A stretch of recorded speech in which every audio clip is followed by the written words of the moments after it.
Such was the audience enthusiasm for this early print that Warner's promptly authorised the production and release of a so-called director's cut, supervised by respected film archivist Michael Arick, to bring Blade Runner back into line with Ridley's original vision. The goal was to use the original release version as the spine and to go back and put in certain things that he missed and primarily take out the things he felt were damaging, like the narration and the tacked-on happy ending.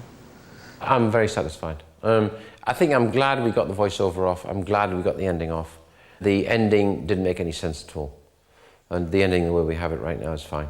I wish I'd had a bit more action early on. Just pure action, just to raise the blood. But obviously people don't need that now because they get the film.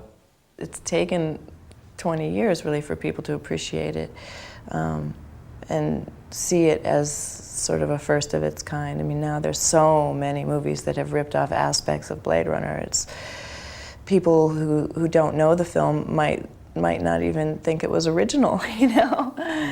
It was a very dim and dismal vision of what the future of America was going to be all about. And funnily enough, we're living it now. I mean, you just go down onto Skid Row and you see the squalor and the human waste that is down there, and the multinational, multi-ethnic ethnicity of Los Angeles is now very evident.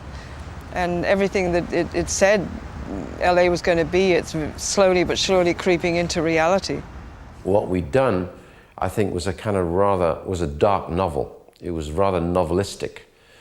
And I didn't really realize that eventually became the true longevity and value of the film, is that you can revisit it constantly, like rereading maybe one of your favorite books, and you always find you get sucked in again. I still think it's one of the best films I've made.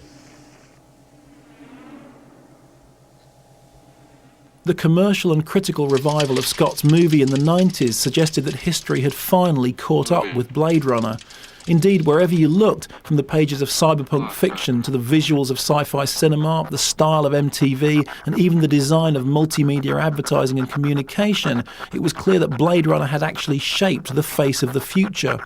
And the new director's cut, with its fleeting vision of a unicorn, also posed a question which has become the key enigma of Blade Runner: the possibility that even its human hero is actually a product of new technology, an android dreaming of electric sheep. So is Deckard really a replicant? I don't know. I still don't know. That is an enigma. No, I never thought he was a replicant. No, that's never in my mind. I think Deckard is a real guy, and I think he's in pain for it, and he knows he's going to live a long time and, like, suffer. Yes, of course he is. Otherwise, the movie doesn't make sense. You don't need just one more super intelligent detective, hunting these people down. Bryant calls him in deliberately. He's a replicant, and they all know it except Deckard. I know that Ridley wanted him to be, but I think that's kind of like a joke.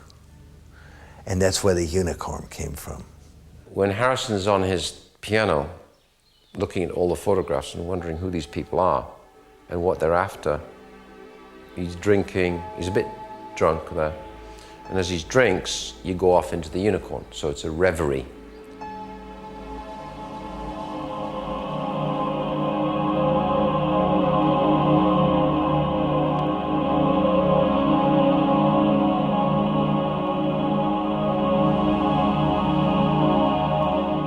And that was the only reference right there to this abstract image, which is a unicorn.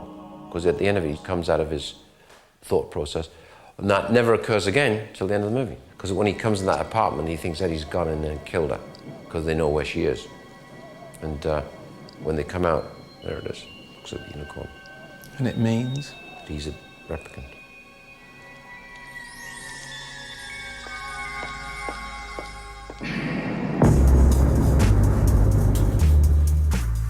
Will we ever know? What we do know, though, is that this week's Sunday movie on 4 is Stephen King's chilling thriller Misery, tomorrow at 10.